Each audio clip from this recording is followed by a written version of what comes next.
e a gente está aguardando a chegada do nosso entrevistado de hoje, o professor engenheiro eletricista Hermon Leal. Nós vamos falar sobre os reajustes da conta de energia e o que você pode fazer para reduzir os custos da sua conta de luz. E por aqui o nosso convidado de hoje, Hermon Leal, que é professor e engenheiro eletricista, porque nós vamos falar de um assunto que está preocupando muita gente, o preço da conta de luz. Você que está nos ouvindo aí, se assustou com o valor da sua conta de luz nos últimos meses, especialmente agora, fevereiro e março? Bom, o autônomo Alberto Lima já fez as contas comparando os valores. Ouça aí. Janeiro do ano passado eu paguei R$87. Em janeiro desse ano eu paguei R$269. Comparando ainda no mês de março do ano de 2014, eu paguei R$101. Esse ano, na conta de março, eu estou pagando R$326, mais do que o dobro de aumento. E são as mesmas coisas que tem em casa, televisão, geladeira, não mudou nada.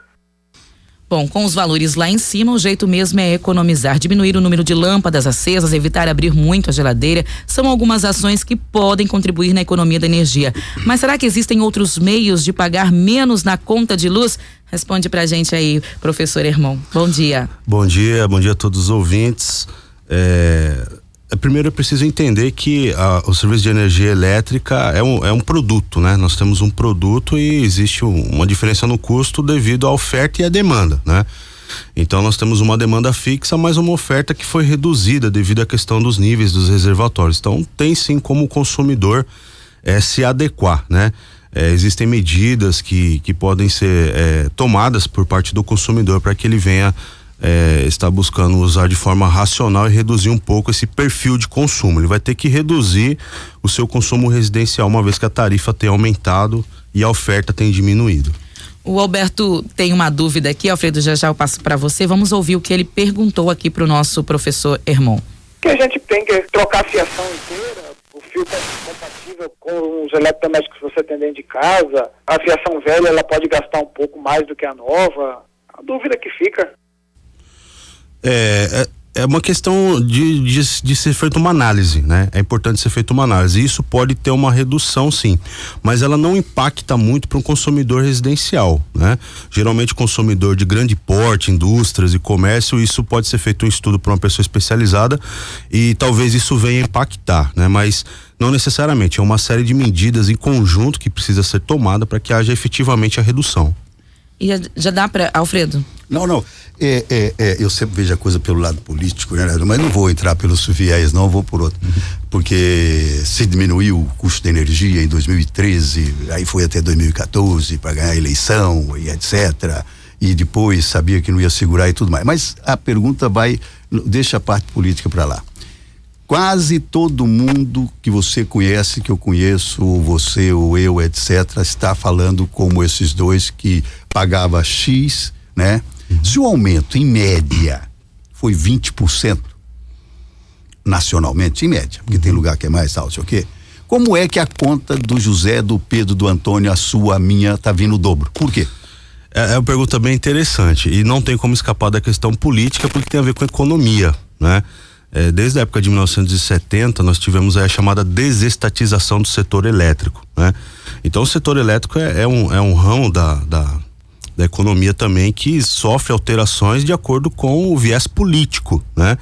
E o setor elétrico também ele está vinculado à questão de uma política econômica, né?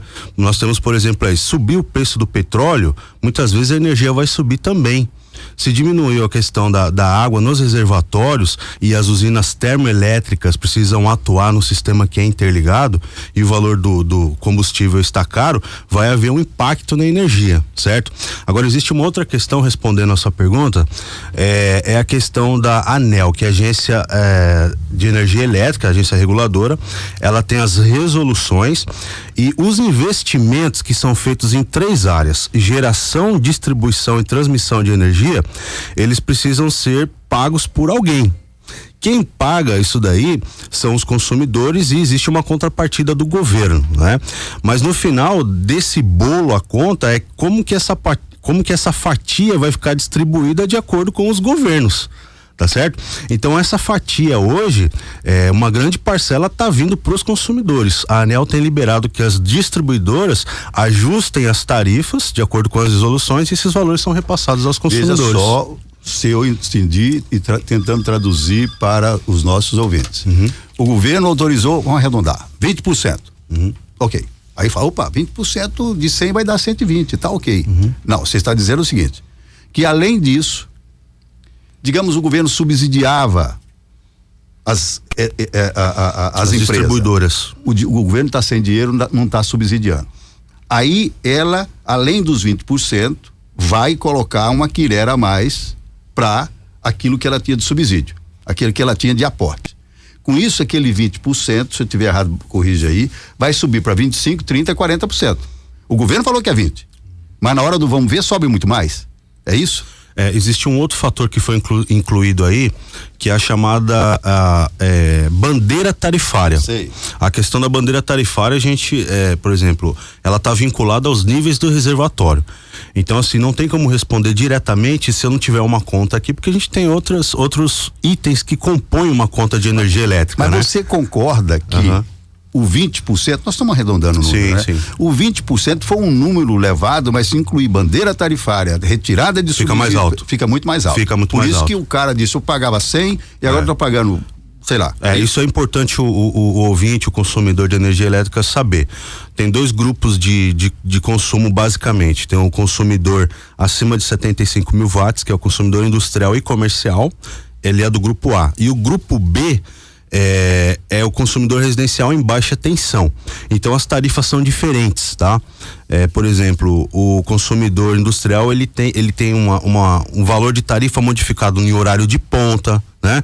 Ele tem questão de reativos, injeção de reativo, que é uma questão mais técnica.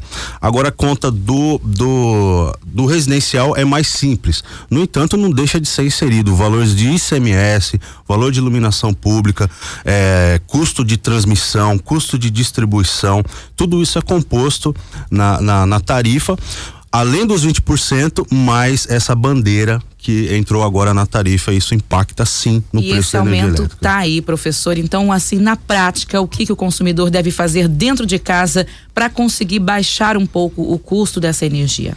Bom, ele precisa modificar o padrão de consumo, né? Mais uma vez, dando gancho na questão que o doutor falou aqui, doutor Alfredo, né? Nós fomos incentivados durante os últimos 8 anos a consumir bastante, comprar eletrodoméstico, né? O modelo econômico que foi proposto ao Brasil foi ser consumidor mesmo, comprar novos eletrodomésticos, adquirir enfim, linha branca. Linha branca, né? Então, inclusive tem até linha de financiamento para isso, né? Então o perfil de consumo foi aumentando, né? A demanda foi aumentando e a oferta estagnada porque não houve investimento, né? Só à vontade. O caso de corrupção da Petrobras e tal, perante a opinião pública, pelo desgaste da presidente, eu acho que é 1000 vezes menor do que o aumento da energia, porque ele pega todo mundo. Você está entendendo? E a pessoa está reclamando mesmo deste aumento da energia. Politicamente, ela no plano econômico ela tinha que fazer, porque senão quebrava o setor todo, mas politicamente foi muito ruim.